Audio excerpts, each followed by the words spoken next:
This is CBN NewsWatch. Hello, everyone. Thank you so much for joining us for CBN NewsWatch. I'm George Thomas. Refugee advocates are racing to meet a Christmas deadline set by the Trump administration. Here's what's at stake: what communities they will be able to resettle refugees in next year. This week, faith leaders connected with the refugee agency World Relief are reaching out to 14 governors, asking them to give the green light to refugee resettlement in their states.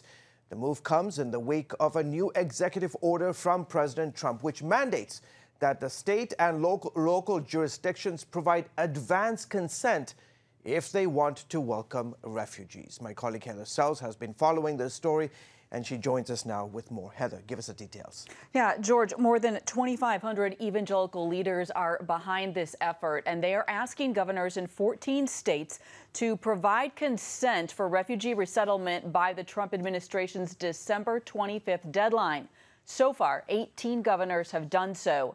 The president's executive order also requires local jurisdictions to provide written consent, and that is bringing the issue to the political forefront in a number of small communities. This past week, county commissioners in Ohio and Minnesota gave their consent, as did commissioners in Burleigh County, North Dakota, in a close 3-2 vote. Last year, Burleigh received just 24 refugees, but it's become a heated issue there, as it has in many communities. On Monday night, an overflow crowd debated the issue for 4 hours. Here's some of what they were saying.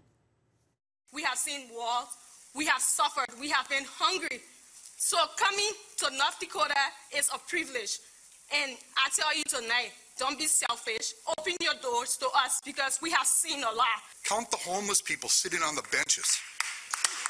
The bench right in front of City Hall. Mostly Native Americans.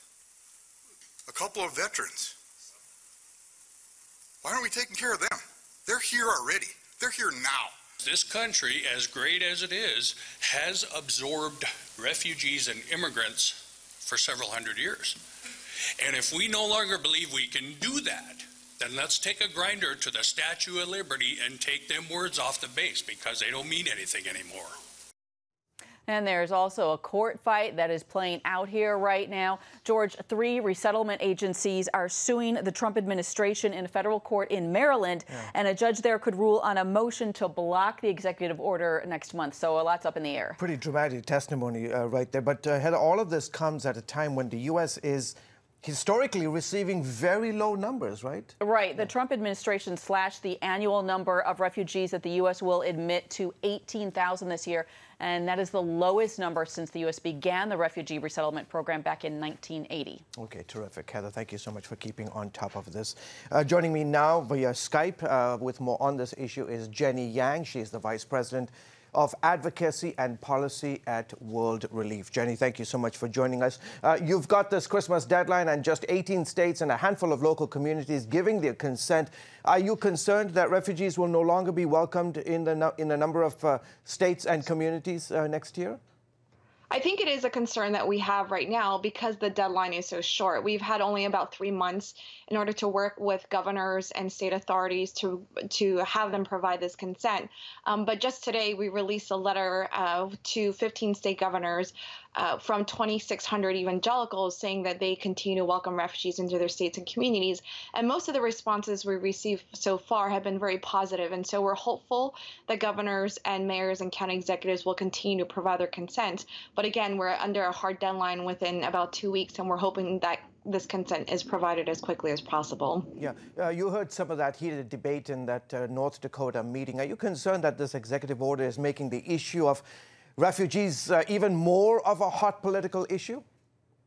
Well, I think refugees resettlement has always enjoyed broad, strong bipartisan support, especially from a lot of evangelical churches that we've worked with that feel like welcoming refugees is really a core expression of their faith. But again, I think it is contested. I think in some communities, there are a lot of people who feel like we should be serving other populations. But what we've always said at World Relief is that it doesn't have to be an either or, that there are churches with a desire and a heart and a capacity to want to welcome these individuals who are fleeing persecution. And so if churches are able to do both and minister to all populations that are vulnerable, then I think that is what we should be doing. I'm curious here. So if the local community says no to refugees, but the governor says yes, or vice versa, what happens then? So what needs to happen is that both the governor and the local authority need to provide consent. So if a governor says yes, but if a local county says no, then that refugee will not be able to be resettled to that county, which is really concerning for a lot of refugees because many of these refugees have family members in that community. They have resources regarding trauma counseling or case management that they may need specifically in that county. So if that county executive or commissioner says no, then that refugee will have to be resettled elsewhere in the state, oftentimes without the services they need or away from family members that they've been waiting years to reunite with. Yeah. You mentioned you have about 2,500 evangelical leaders who are urging these governors to welcome refugees. I'm curious, what is their viewpoint on this issue, real quickly?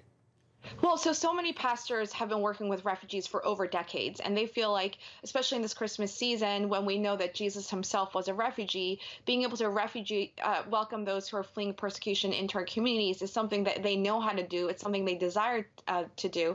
And many of them have been using their voices to say, we want to continue to be a welcoming community, especially when we're seeing the world's worst migration crisis in history since World War II. And so a lot of these churches want to continue to express support for refugees and really find that building relationships with refugees has been revitalizing a lot of their own faith as well. Okay, terrific. We'll have to leave it there. Jenny Yang with World Relief, thank you so much for coming on the show. So many basic and fundamental errors is the word from the Justice Department's internal watchdog, Michael Horowitz, when it comes to the FBI's investigation of ties between the Trump campaign and Russia. He detailed those errors and omissions to the Senate Judiciary Committee as the FBI sought to eavesdrop on a former campaign aide. Senator Lindsey Graham, chairman of the committee, pointed out some of the errors, including counterintelligence information offered to the Hillary Clinton campaign, but foreign interference, but not to the Trump campaign. They never made any effort to brief Donald Trump about suspected problems within his campaign. They had one briefing talking about, you know, the Russians are out there, you better beware. Joining us now with more on what's happening with the hearings is Jordan Secular with the American Center for Law and Justice. Welcome back to the show, Jordan. So how significant is Michael Horowitz's testimony today about, quote, so many basic and fundamental errors? I think what is so important today about Michael Horowitz's testimony is that yesterday you had people like Jim Comey actually write that he was completely vindicated in the Washington Post, and that all these FBI officials at the top level were completely vindicated. You had the left on the mainstream kind of media all say, look at this. See, there was no spying on the Trump campaign. There was no illegal use of FISA on the Trump campaign. There was nothing wrong. It was all fine. It wasn't politically motivated. And what we're hearing now, one, there's no way they had gone through those full 400 pages yet. They got through bits and pieces where the Inspector General, George, doesn't make decisions about prosecuting people. He can just say to the DOJ, hey, you should look into these people. By the way, he did that in this report. He said, look into this, DOJ. The DOJ, as we heard from Attorney General Barr and the U.S. Attorney John Durham, is looking into this in a much broader way because they have a broader scope and they actually can prosecute, whereas the Inspector General inspects and writes reports. This hearing today is undermining completely what Jim Comey said, because the Inspector General was asked directly, was Jim Comey vindicated? He said he was vindicated. And the Inspector General said, George, I don't think anybody mentioned in this report could consider themselves vindicated from anything. What do you make of Senator Graham's comments on these errors? You know, these errors to the FISA court, I mean, this is a court, a secretive court, where we're supposed to be utilized for spying, really. I mean, it's the Foreign Intelligence Surveillance Act, but it's utilized for foreign agents or foreigners. So to get warrants on foreign agents, so you can be an American who's a foreign agent, which if you're not registered is illegal, or you can be a foreigner, and that's, again, go through a court process. What you're not supposed to be doing is just making up reasons to make someone into a foreign agent, which is what they did with Carter Page, by using a dossier, lying about the dossier, and by the way, not only lying about the dossier, but lying about the author of the dossier. The fact, George, that Christopher Steele, this former British spy, that they had to lie about his credibility. That the Inspector General said to submit this to court and to back up this report this dossier he had compiled, they said, well, he had previously did this big investigation for FIFA, which is the World Soccer Organization, and they used all of his information. And you know what FIFA said? They didn't use any of his information. It all seemed made up and bogus, and they couldn't utilize any of it. So it was the exact opposite. So we had DOJ attorneys lying to the FISA court. We had a DOJ attorney, they like to call him low level, who actually changed an email. And I would say, again, this is taking evidence, changing evidence. That's a crime in and of itself. But they call him low level, George. Guess whose team he served on? Well, he went from the DOJ to Bob Mueller's special counsel team. Guess who removed him from Bob Mueller's team? The Inspector General Horowitz. Why? Not because he knew at that time that he had tampered with evidence, but because he had found out that he was one of those anti-Trump FBI, DOJ folks and should not be on the team, that he had that same kind of hatred towards the president as Peter Strzok and others, and had to be removed. So Jordan, he's so low level, he was on the special counsel's team and got removed. So Democrats, I think their minds are being blown. The left's minds are being blown today, and they thought they had gotten past one on this. We'll have to leave it right there. Thank you so much for joining us on the show. Jordan Seculo with the American Center for Law and Justice. You're welcome. Turning now to bitter cold temperatures expected across half the nation. The winter weather system is forecasted to bring snow and a swath of ice covering 1,000 miles. Meteorologists say it could bring hazards from Tennessee to Maine. Charlene Aaron has the details. A powerful blast of snow, ice, and bitter cold is blanketing half the nation. Here in Virginia Beach, temperatures dropped 20 degrees overnight. Winter weather advisories are in effect for over 20 million people. In Alabama, Mississippi, and Ohio, temperatures dropped quickly as snow began to cover the area Tuesday into Wednesday.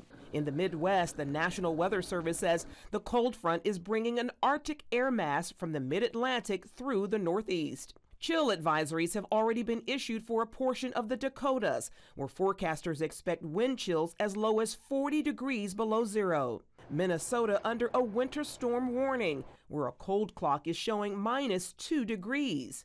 The National Weather Service said the dangerously cold wind chills could cause frostbite on exposed skin in as little as 10 minutes. Below average and bitter cold also in places like Buffalo, Philadelphia, and even Virginia Beach. The wintry weather making for a messy commute with icy roads causing issues for some. The toughest part is the sheet of ice out there, so you're trying to get traction while you're pushing it up the hill. It's almost like that first snow of the year in Nebraska, and everybody's struggling with it. Could probably use a little bit of salt. Over a foot of snow is possible in some areas of the region and in the northern Great Lakes. Forecasters say the winter storms could continue through Christmas, significantly impacting everything from holiday travel to shipping for those last-minute gifts. Charlene Aaron, CBN News. Coming up, more sanctions for Iran as the regime makes more threats. The latest on what it all means for the people of the country, the United States, and the world.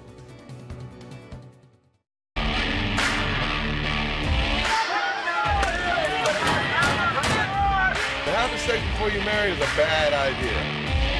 Don't tell me there's no such thing as gun violence. That just depends on your definition of when life begins.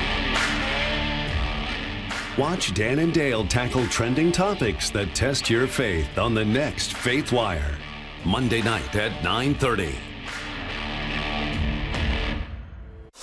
The Global Lane takes you around the world, providing facts over fiction. What might rising trade and geopolitical tensions mean for you on the home front? With over 45 years of experience, award-winning journalist Gary Lane brings you the truth from a global angle. What about the issue of immigration? World news analysis you won't see anywhere else. And it's all right here on the Global Lane. Watch The Global Lane, Thursday night at 9:30.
Welcome back to the CBN News Channel. Iran's economic woes are getting worse by the day as the United States continues to put economic pressure on the regime. On Wednesday, Secretary of State Mike Pompeo announced sanctions on Iran's biggest shipping company and largest airline for their alleged role in developing ballistic missiles. Salman Sima is a prominent Canadian-Iranian political activist. He was arrested by the Iranian regime on 3 occasions for his human rights and political activities. He joins me now from Toronto. Salman, great to have you on the show. Is the U.S. sanctions and maximum pressure campaign really working against the regime? Hi, George. Yes, maximum pressure and sanctions are really working on the regime. And you can see the oil income dropped dramatically. And the regime has lots of problems.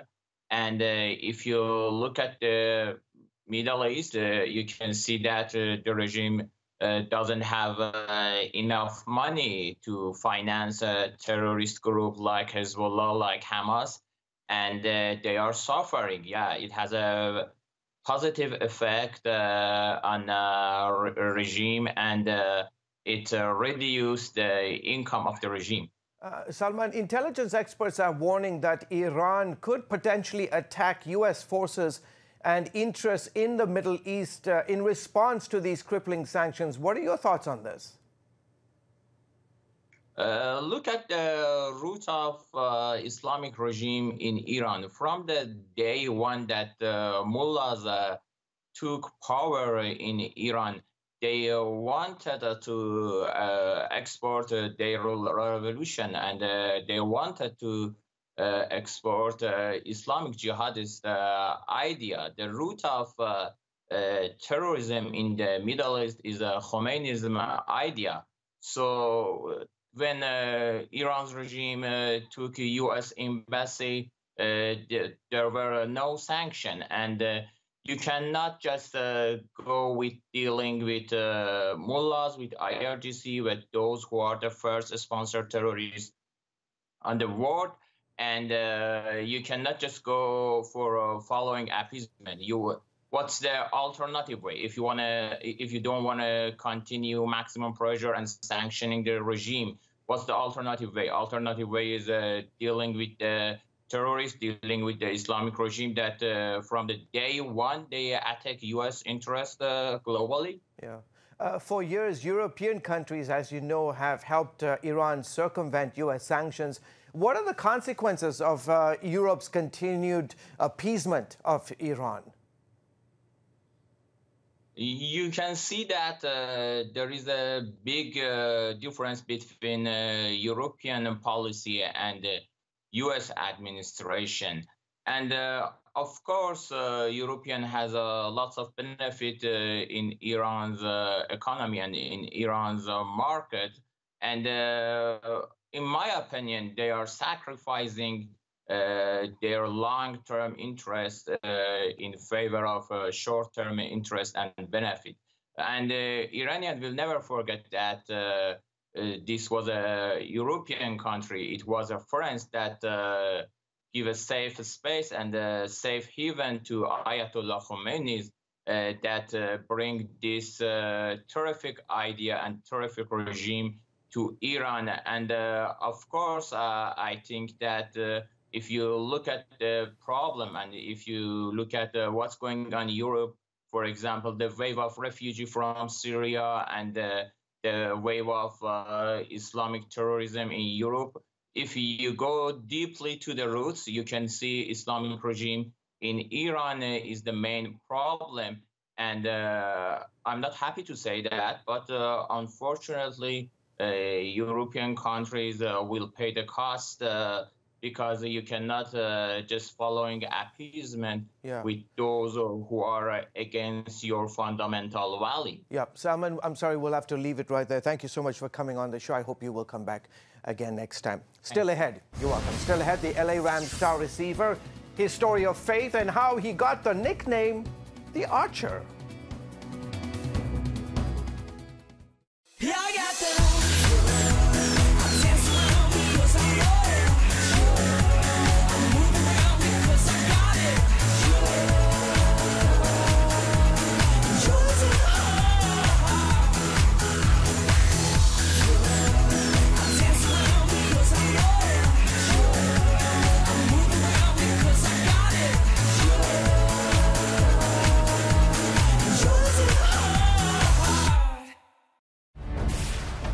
Home Front. Thanks for joining us for CBN's On the Home Front, where we highlight what the men and women of America's military do to defend our country. CBN honors the men and women in our military with an initiative called Helping the Home Front. It partners with churches across the country to meet the needs of their military families, from repairing homes to wiping out medical bills for wounded veterans. On the Home Front, Tuesday morning at 10:30. If you want to be an attorney with a passion for serving people and for excellence, Regent University needs to be high on your list. Regent's award-winning law school doesn't just create lawyers. We create leaders, judges, prosecutors and defense lawyers, civil litigators, and leaders in government.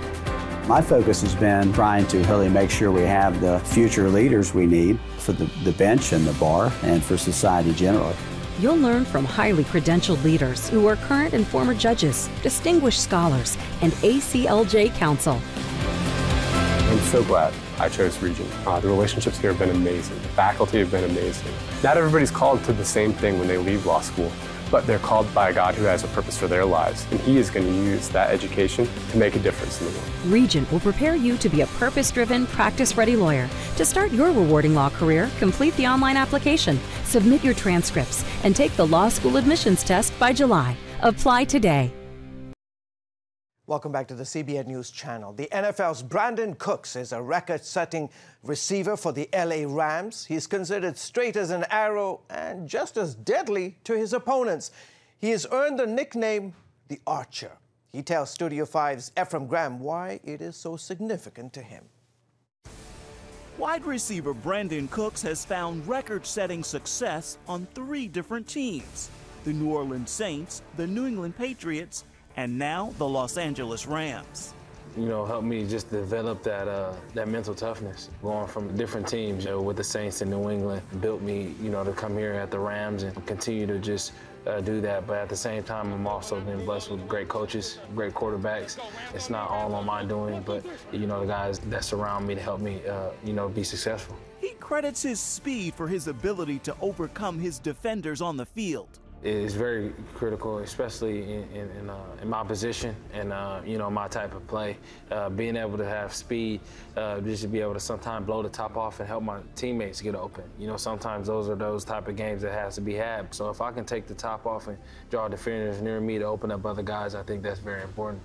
And he credits his tight community to help him overcome tragedy after losing his father to a heart attack when he was only 6 years old. I had such great friends with dads around me, like my track coach, my football coaches. And I think it was one of those things I always just pick pieces from different families and people that had a huge impact in my life, whether it was coaches or my best friend parents. And so it was just one of those things that it had to be dynamic, but then my mom also played that father role as well. His nickname on the field, the Archer, comes from his willingness to battle against any challenge. It's one of my favorite verses in the Bible. It's Psalm 144:6. Send forth lightning, scatter the enemy, and shoot your arrows and rout them. So fitting with what I do. I also wanted to glorify God in a different way. A lot of people cross their chest. I just wanted to come up with a unique way to glorify God with the gift that He's given me. Following Christ in every situation remains his #1 priority. One of my favorite prayers before the game is, may people miss me and see Him in me. If at least one soul is saved through the way that I play, that's my goal in life, is just to be the best I can be for others around me. Although we all know no one's perfect, but that's why His grace is so sufficient in my life, and where He's brought me from is where He's taken me, and where He has me now is so special. I just want to give Him that glory. I always try to look at the brighter side and find joy, whether it's like, losing my father when I was young. I think it's one of those things, anytime you can try your hardest to find joy in the negative, I think you always come out on the positive. And that's just been my mindset. Consistently on my mind is keeping my eyes fixed on Jesus, no matter what's going on in life. You can find more entertainment news tonight with Studio 5 and Ephraim Graham at 9:30 Eastern, right here on the CBN News Channel. Coming up, are you ready for the new Wonder Woman movie? The trailer hits a big surprise for fans. Stay tuned. If you want to be an attorney with a passion for serving people and for excellence, Regent University needs to be high on your list. Regents award-winning law school doesn't just create lawyers. We create leaders, judges, prosecutors and defense lawyers, civil litigators, and leaders in government. Ready to become a purpose-driven, practice-ready lawyer? To start your rewarding career, complete the online application, submit your transcripts, and take the law school admissions test by July. Nutrition, exercise, essential oils, weight loss, and more. It's Healthy Living with Lori Johnson. Talk about what's in this. Join CBN health reporter Lori Johnson to get the latest information from today's top health experts. This is fantastic. Find out what you need to know to live a healthier life. Watch Healthy Living, Tuesday night at 9:30. Woohoo! Hi, Superbook fans. Here's something else you'll love. It's the new Superbook Bible app. It's packed with games, activities, and Superbook episodes that you can watch for free. Oh, no! There's trivia, a fun daily devotional, and answers to your Bible questions. Plus, an easy-to-understand Bible the whole family will enjoy. You can even create your own Superbook character. Ta-da! Whoa!